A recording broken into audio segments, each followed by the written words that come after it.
Halo semuanya, di video ini kita akan membahas mengenai heat treatment atau perlakuan panas di baja stainless steel.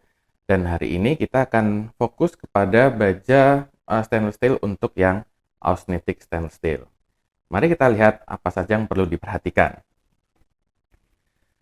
Apabila dilihat dari diagram Schaeffler ini, maka kita bisa mengetahui bahwa austenitic stainless steel berada di area yang sini. Berarti dia memiliki konsentrasi krom ekuivalen yang cukup tinggi dan juga konsentrasi nikel ekuivalen yang juga tinggi. Nikel ekuivalen ini diperlukan di austenitic stainless steel karena dia merupakan adalah penstabil austenit, sehingga di temperatur ruang baja ini masih memiliki fasa austenit.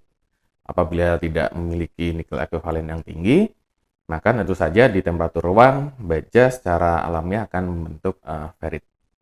Nah, di sini dengan adanya nikel sebagai austenit stabilizer, dia akan memiliki fasa austenitik di temperatur ruang. Beberapa hal yang perlu diperhatikan untuk proses perlakuan panas austenit, proses perlakuan panas baja stainless steel austenitic adalah bahwa baja stainless steel austenitic ini dia rentan terhadap sensitization, ya, di mana terjadinya kekurangan kromium ya pada di area sekitar batas butir. Kromium ini akan bereaksi dengan karbon yang ada dalam baja, akan membentuk suatu presipitat karbida Cr23C6. Karena Cr-nya bereaksi dengan karbon, maka kromium di sekitar batas butir akan berkurang. Karena kekurangan kromium tersebut, maka akan terjadi kromium yang harusnya bertindak sebagai pembuat lapisan pasif dan lapisan tahan korosi, maka dia akan berkurang di sekitar batas butir tersebut, sehingga akan terjadi atau akan rentan terhadap intergranular corrosion. Untuk mengatasi sensitization ini, maka biasanya akan atau dilakukan pengurangan karbon konten pada baja baja stainless steel austenit ini, ya, yang dikenal dengan L-type stainless steel. Sebagai contoh adalah IC304L atau 316L. Yang kedua adalah dengan penambahan paduan, ya, di mana paduan tersebut lebih mudah untuk berikatan dengan karbon, seperti misalnya adalah titanium dan niobium. Di sini dia disebut sebagai stabilized austenitic stainless steel. Ya, contohnya adalah IC321 dan 347. Jadi ini yang perlu kita perhatikan, ya. Yang paling penting adalah karena austenitic itu sendiri dia rentan terhadap sensitization, maka kita harus berhati-hati pada saat melakukan perlakuan panas. Beberapa perlakuan panas yang mungkin kita lakukan ya untuk terhadap si austenitic stainless steel ini, salah satunya adalah solution annealing, stabilization annealing, ya, stress relief annealing, bright annealing, dan matte sheet formation. Kita akan mencoba melihat satu persatu masing-masing dari perlakuan panas untuk stainless steel ini. Yang pertama adalah solution annealing. Solution annealing ini biasanya digunakan, ya, dan biasanya memang paling sering yang digunakan sebelum penggunaan dari austenitic stainless steel ini. Dia bertujuan untuk mendissolve atau melarutkan semua presipitat yang terjadi pada saat thermomechanical processing, misalnya mungkin hot forging atau hot rolling, ya, di mana di presipitat yang ada ini biasanya adalah M23C6, ya, atau seperti tadi Cr23C6 seperti itu, ya. Presipitat ini akan terjadi di sekitar temperatur 450 sampai 900 derajat, sehingga untuk melarutkan presipitat yang ada, kita perlu melakukan solution annealing ini di atas 900 derajat Celcius. Ini adalah contoh foto mikro, ya, dari presipitat yang ada di batas butir dari sebuah austenitic stainless steel. Ya. Kemudian setelah kita panaskan di atas 900 derajat, ya, kemudian pendinginannya pun juga harus disesuaikan, ya. Karena sebaiknya dia harus pendinginan cepat supaya menghindari terjadinya lagi presipitat dari chromium carbide. Tetapi masalahnya terkadang pendinginan cepat membuat komponen tersebut menjadi adanya distorsi. Sehingga ada dua kemungkinan di sini, atau dua opsi atau dua pilihan, ya. Untuk non-stabilized austenitic stainless steel, ya karena dia tidak distabilisasi, maka disarankan ya untuk menggunakan water quenching atau pendinginan cepat. Tentu saja dalam hal ini adalah karena dia pendinginan cepat, maka distorsi harus diperhitungkan. Sedangkan untuk stabilized austenitic stainless steel, ya karena dia distabilisasi, dia memiliki paduan yang lebih mudah mengikat karbon. Selain si kromium, dia bisa pendinginan yang lambat atau dengan air cooling. Dia juga sudah bisa untuk menghindari terjadinya chromium carbide precipitation yang harus kita hindari. Perlakuan panas berikutnya adalah stabilization annealing. Di sini dia dilakukan untuk stabilized austenitic stainless steel saja. Ya, dia digunakan untuk memaksimumkan ketahanan korosi intergranular. Bagaimana caranya? Caranya adalah dia setelah solusi annealing, ya kemudian dia diekspos atau dipanaskan lagi di temperatur 845 sampai 955 derajat sekitar sini, ya. Harapannya adalah dia akan membentuk suatu karbida logam atau MC. Ya, jadi yang terbentuk adalah karbida MC atau metal carbide. Ya. Jadi yang terbentuk adalah MC, bukan yang M23C6 yang di sini. Yang di sini. Ya. Jadi harapannya karbidanya adalah karbida logam biasa, bukan sensitasi atau CR23C6 yang harus kita hindari. Dengan demikian, ketahanan korosi intergranularnya akan bisa kita maksimalkan. Yang berikutnya adalah stress relief annealing.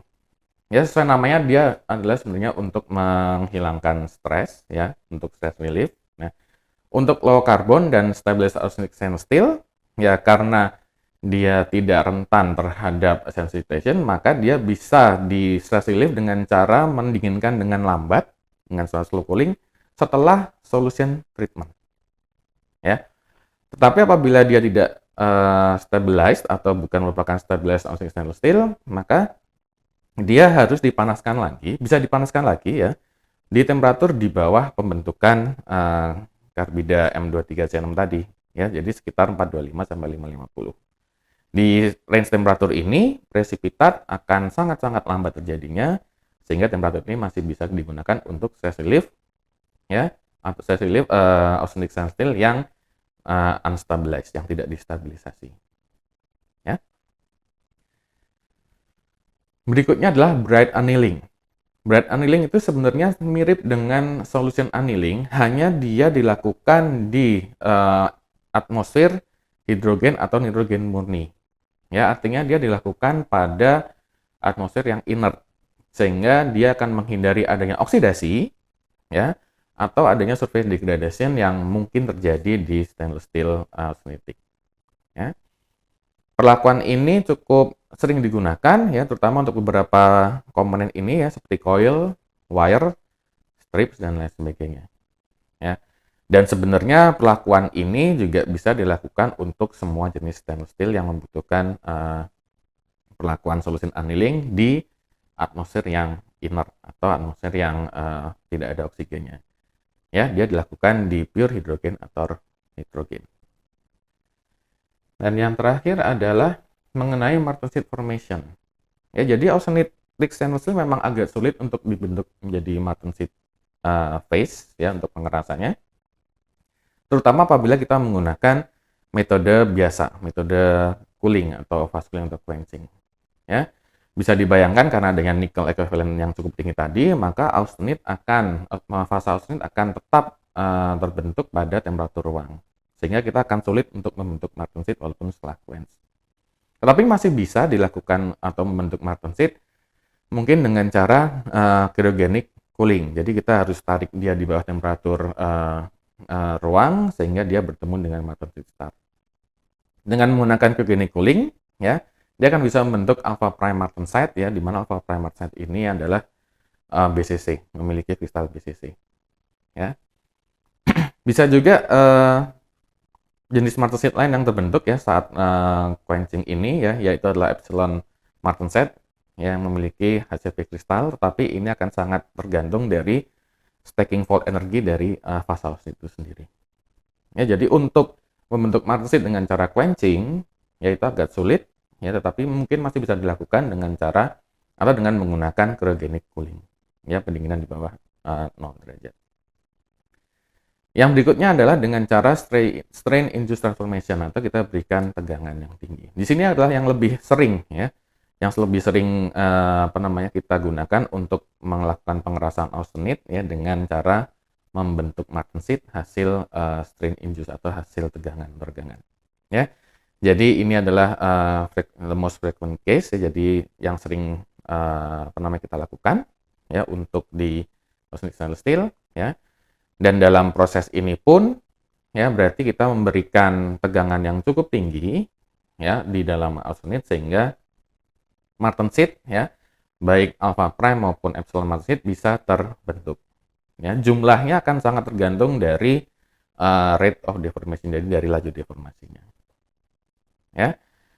Nah, untuk martensit ini ya, dia bisa saja dengan mudah berbalik ke austenite ya, ketika dianil atau dilakukan atau misalnya diberikan temperatur sekitar 100 derajat pun ya, 100 derajat ya, dia juga sudah berubah kembali ke austenite. Ingat bahwa austenitic stainless steel ini karena nikelnya tadi yang cukup tinggi, nikel ekuivalen cukup tinggi ya, dia di temperatur ruang pun masih memiliki fasa austenite, sehingga apabila kita memiliki martensit ya, hanya temperatur sekitar 100 pun dia akan berubah revert menjadi martensit lagi, berubah menjadi austenite lagi.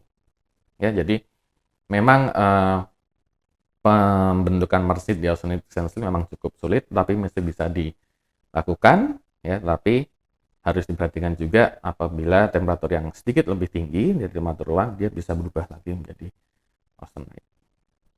Baik, saya rasa cukup untuk topik austenitic stainless steel di video ini. Semoga kita semua bisa lebih mengerti ya konsep dari perlakuan panas untuk baja austenitic stainless steel. Kita bisa bertemu lagi di video yang lain.